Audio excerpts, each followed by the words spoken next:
A couple of years ago, I was talking with a mom who had chosen to homeschool her son, and it was such a nightmare experience for her that she was putting her son back in school, and it was sort of a mixture. She kind of felt guilty. She was like, oh, I failed at homeschooling, and at the same time she was so frustrated with the experience that she was like, it's ruining our relationship, and I hate this, and it's better off that he be in school even if he learns nothing, because then at least our relationship will be okay. And I just thought, I'm not here to judge, this is your thing, and I'm really sorry that that was such a nightmare for you, but I hear you. You got to make your decisions that are right for you. But I've put a lot of thought into that over the years of what happens in those situations when people are really struggling with homeschooling. And again, I'm not here to judge, so there are plenty of situations where being done homeschooling is completely viable and personal to you. But what I am saying is that there is a pattern to everything new that we try that has to do with, like if we do it in a group, there's a pattern of behavior that we just naturally follow. And if we know what that pattern is, we can make it through without falling apart in the hard steps. So I just want to tell you what that pattern is and show you what you do as a mom to help you through each of the steps. So first step, and you may have heard about this before because it's used a lot in business, but I think it applies way more in a family situation. So here's the first step. It's called forming.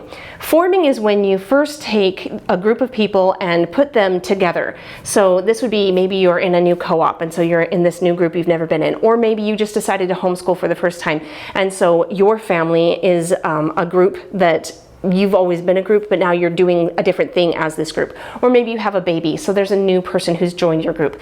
And so once you have this, automatically there's a really high energy. You're really excited to have this baby. You're super excited to join this co-op. This might just be the answer to all of your problems that you've had. You're looking forward to this. You're really excited to start homeschooling. Maybe your kids are, or maybe they aren't. It just depends. But there's a certain high energy, high excitement level that comes in this forming stage.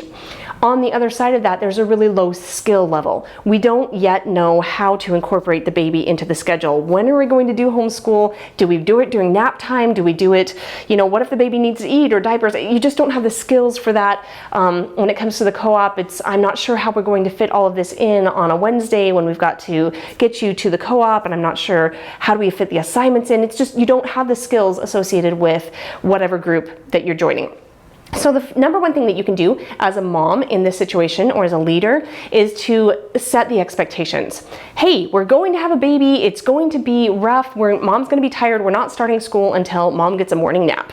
Or, we're going to go to co-op, and so we're not going to have anything else that day. We're just going to do co-op, and the other days we're going to spend an hour doing the prep work for that co-op. Just set, and with homeschool, it's going to say, hey, this is what it's going to look like. We're not going to have bells or lockers or backpacks, but this is how our schedule is going to work, and this is how we're going to deal with problems. If you guys are fighting with each other, these are the skills that we're going to work through to be able to help you solve your problems. And I'll link to that. Those 4 skills, learning how to interact with other people and have self-government, absolute must. When you have homeschool, the skill set that will make homeschool run is right there. So check out that video. But you set up the expectations so that they know what is going to come, and then you're going to start practicing those skills associated with whatever group you're in. You're going to practice showing up to the co-op. You're going to practice teaching in your class. You're going to practice sitting down as a family for family lessons. You're going to practice feeding the baby during lessons, whatever. You will practice the skills associated with whatever group you've just formed. Second step is storming. This is the hardest part because this is where the shine has worn off. Now you're like, oh, we're going to this co-op and I don't really like necessarily how they're teaching, or maybe one of the kids there rubs me wrong, and this is a little bit more difficult than I thought it would be. This is way harder to have a new baby in the family. I don't know how anybody does this. I'm sleep deprived. The kids are all grouchy. The house is a mess. This is really, really hard. And in a homeschool, you're like, oh my gosh, this doesn't look anything like all those beautiful pictures, and why do people blog about how fabulous homeschool is? This is hard. I don't like it. Storming is really hard because your energy is low and your skills are still low and you just haven't figured it out. This is where people quit on homeschooling or anything else. This is the point where they're like, I tried it. It didn't work. Clearly, this is just wrong. But actually what's happening is you're following a normal flow, a normal process. You're going to pull out of this and things will get much, much better. And you'll understand why people blog about how great homeschool is. So what you need to do when you're in the storming phase is really remind everybody of the vision. Remind everybody, we chose to homeschool so that we could have some more time together, so we could go on field trips during the day. We chose to do this so that we'd have more opportunities to have you play. We're done by noon. We chose to join this co-op so you'd have more social experiences, so I don't have to teach chemistry, so that we would be able to work with other people and have an organizational situation, or maybe you can give presentations and have leadership opportunities. That's what we're getting out of this co-op. We chose to have this baby so that we can be a bigger, happier family, and this is a little rough, but it's okay. Just hold that vision out and say, I know that we have to work on the skills surrounding this group, but we can get there. Just remember why we're in this. Keep pushing through so that you can gain the skills, and keep working on all of those skills that, keep showing up every morning. Keep working to figure out if you should work during nap time when the baby's asleep, or if you should try afternoon school. Just figure out what works in every situation. And then you move on to the third step, which is norming. This one in some ways is actually harder than storming, because now your skills are getting higher. You're actually getting good at this. You have a rhythm that works with the new baby, and the kids are getting enough sleep, and everything's working a lot better in that arena. You are figuring out that you kind of like the co-op. The schedule works. You've got everything figured out when it comes to that.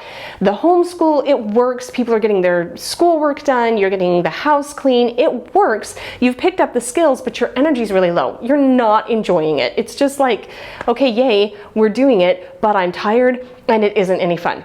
And so again, it's important to recognize that you are getting better, you have picked up the skills, and to know that you're really, really close to when things are about to become really good.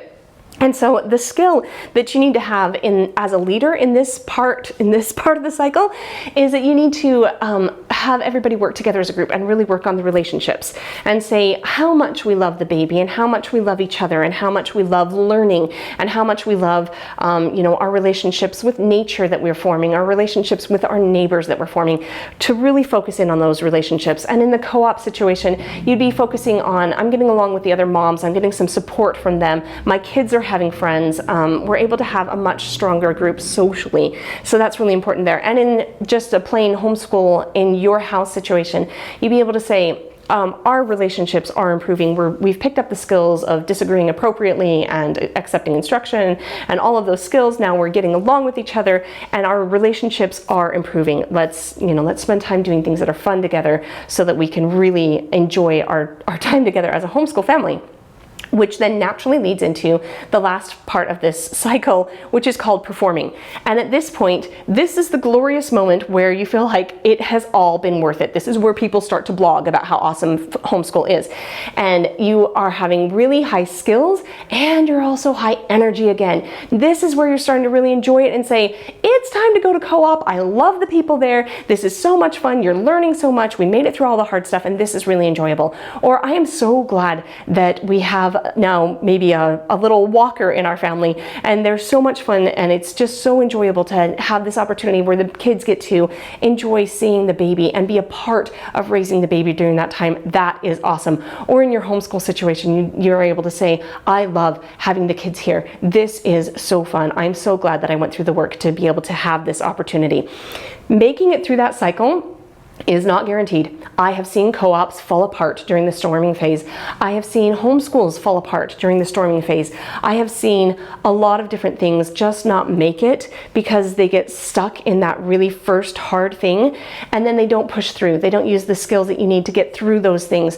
And it's hard. I'm not judging.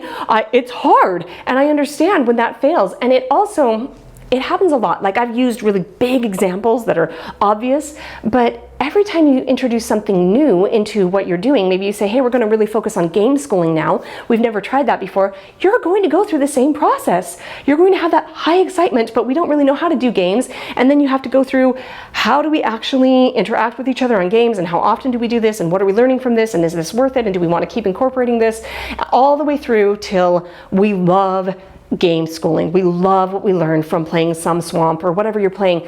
You love it. and it is a part of not only how you homeschool, but who you are. So that process is predictable, but it can be derailed if you don't push through the hard times. So all I want to say is that whether they're little things that happen kind of quick or big things like having a baby or joining a co-op or something that take months to work through this process, knowing that there's a process underlining, it really helps to be able to push through and remember that this is all worth it. What you are doing as a mom, as a homeschooler, really, really matters, and you're doing a much better job than you think you are. Keep it up, and I will see you on the next one.